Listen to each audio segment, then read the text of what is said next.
Саламатсыңарбы менин сүйүктүү окуучуларым? Кандайсыңар? Жакшы жатып, жакшы дем алып турдуңарбы? Саламдашып жаткан силердин эжекеңер Гаппарова Карим эжекеңер. Кырдаалга карата аралыктан окууга даярсыңарбы? Азаматсыңар. Баракелде. Окуу куралдарыңарды даярдап, онлайн сабактарыбызды баштадык балдар. Бардыңарга жагымдуу маанай каалап, Алина видео даярдап жөнөтүптүр. Анда эмесе, көңүлүбүздү көтөрүп, Алина менен чогуу бийлейбиз. Бардыңарга жагымдуу маанай каалайбыз.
Маанайыңар көтөрүлдүбү балдар? Бийлеп, ырдап, анда эмесе алтын эреже. Сабакта көңүл буруп угабыз, бири-бирибизди сыйлайбыз, жоопкерчиликтүү болобуз, балдар. Ушул алтын эрежеге баш ийебиз. Жана, үч бурчтук. Бул фигураларды кайсыл сабакта колдонобуз, балдар? Эстеп көрөлүчү. Азаматсыңар. Математика сабагында. Бизде математика сабагы. Математика сабагына даярбызбы? Окуу куралдарыбызды даярдап, китебибиздин 62 бетин ачып, анда эмесе математика сабагыбызды баштадык, балдар. Анда эмесе математика сабагынан суроолорго жооп берип көргүлөчү, балдар. 10 кошуу 10 канча болот? Күз мезгилинин 3-айы кайсыл ай? 3-суроо 2000ге кошобуз 20-ны канча болот? Азаматсыңар. Демек, 20-ноябрь келип чыкты. 10-го 10-ду кошсок 20, күз мезгилинин 3-айы ноябрь айы. Силер 20-ноябрь 2020 жыл деп таптыңар. Ракета, самолет, машина менен саякат кылгыңар келеби, балдар? Эч болбосо бүгүн велосипед менен болсо дагы саякатка чыгабыз. Математика билимдердин падышасы, тазасы, бийиги жана кыйыны. Бүгүн мен силерге, балдар, математика сабагынан сандардын чатагы жөнүндө жомок менен баштайын. Сандар өз ара чатак чыгарышыптыр. Анда эмесе жомокту уландысын угалы. Сандар илгери өткөн заманда чатак чыгарыптыр. Чатак дейсиңерби? Ооба, чатакты алгач нөл саны баштаптыр. Мен жок санмын деп. Ага 1 баштаптыр. Мен сенден чоңмун деп. 2, 3, мен сенден чоңмун. Мен сенден чоңмун деп. Бардык сандар ынтымаксыз өз алдынча тура беришиптир. Бардык сандардын ынтымагы кетип, чатагы чоң чатак айланыптыр. Аны уккан кошуу белгиси чуркап, алардын ынтымакка келтирүү үчүн сандардын жанына келиптир, балдар. Кошуу белгиси дейсиңерби? Мына кошуу белгиси, балдар. Кошуу белгиси сандардын чатагын токтотууга жардамга келиптир. Сандарды ынтымакка келтирүү үчүн кошуу белгиси сандарды бири-бирине кошо баштаптыр. Демек, кошуу амалы бир орундуу сандарды бир орундуу сандарга кошуу менен эки орундуу сан пайда болуптур. Эки орундуу сандарды эки орундуу сандарга кошуу менен үч орундуу сан пайда болуптур. Көрдүңөрбү балдар?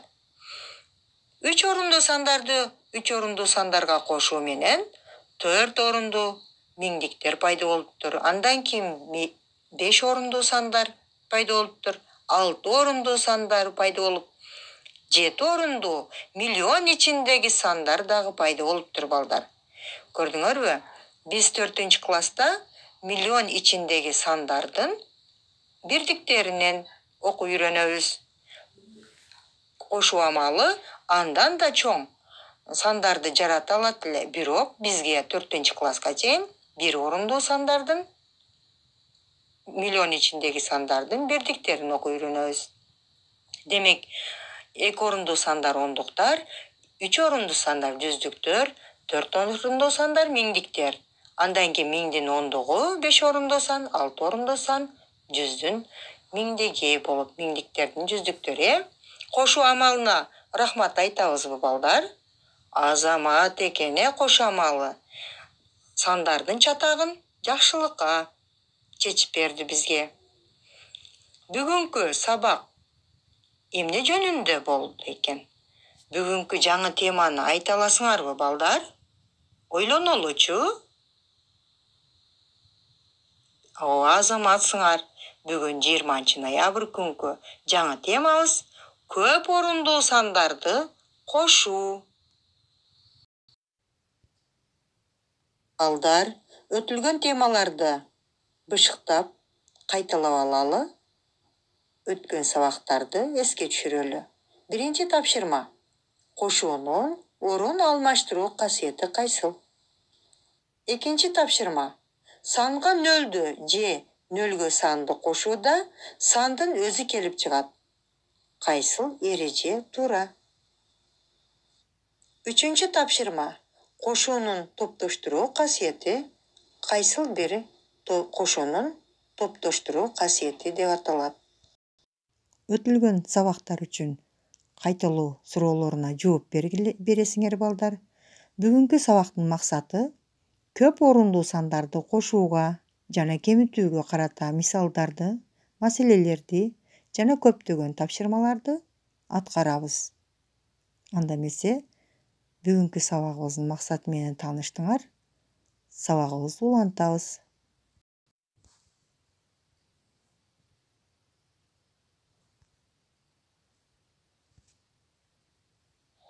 Мына азыр биз балдар берилген сандарды разряды боюнча атап алалы.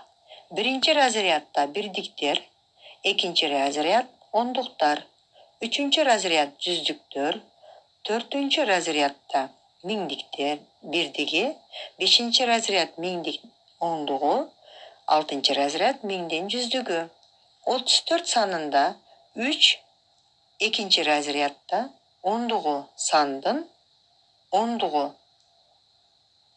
Демек, балдар разрядка бөлүүдө 2 орундуу, 3 орундуу, 4 жана 5 орундуу сандарды бүгүн разрядтарга бөлөбүз. 34 санынын 3 экинчи разрядда сандын ондугу. 4 биринчи разрядда бирдиги деп аталат. 198 санында 1 үчүнчү разрядда жүздүгү, 9 ондугу сандын, 8 сандын бирдиги эсеп. Мына балдар, азыр биз берилген сандарды разряды боюнча атап айттык. Калган 4836 санын, 1732 сандарын өзүңөр разрядтарга коюп, бөлүп, ажыратып көргүлөчү балдар. Балдар, биз разрядтар жөнүндө маалымат алдык. Эми сандардын класстарга бөлүнүүсү жөнүндө дагы маалымат ала кетели. Демек, 951.784.296 саны бизге берилип жатат. 6 бирдик, 9 ондук, 2 жүздүк. Мына бул 296 биринчи класс. Биринчи классты бирдиктер классы деп аталат. Бул жерде орус тилинде берген. Силер 4 жылдан бери орус тили окуйсуңар, үйрөнгөнсүңөр, билесиңер деп ойлойм.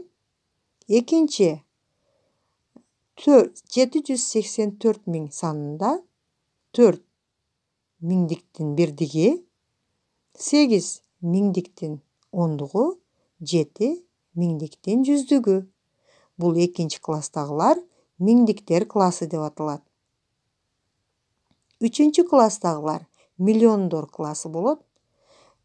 951 миллион санынын 1 миллиондун бирдиги, 5 миллиондун ондугу, 9 миллион ичиндеги сандын жүздүгү деп аталат. Демек, үчүнчү класстагылар миллиондор классы деп аталат. Түшүнүктүүбү балдар? Анда эмесе китебиз менен 370 мисалдан баштап иштей баштайбыз.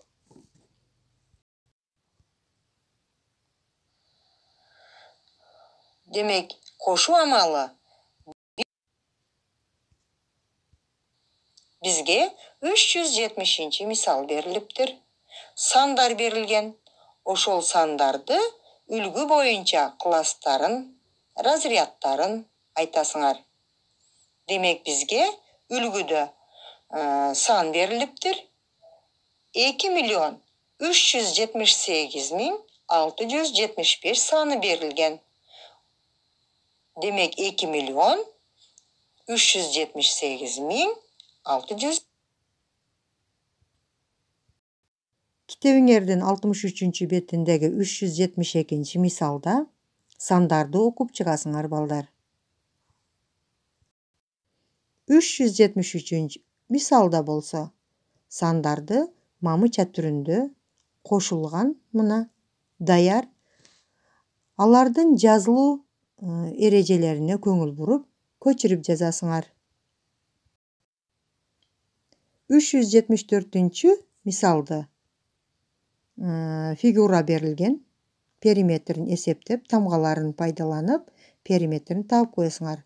Үйгө тапшырма 376, 377 мисалдар үйгө тапшырма балдар. Бүгүнкү математика сабагыбыз жактуу балдар. Анда эмесе көңүл бурганыңарга чоң рахмат. Сабактарды аткарып, мага жөнөтүп коесуңар.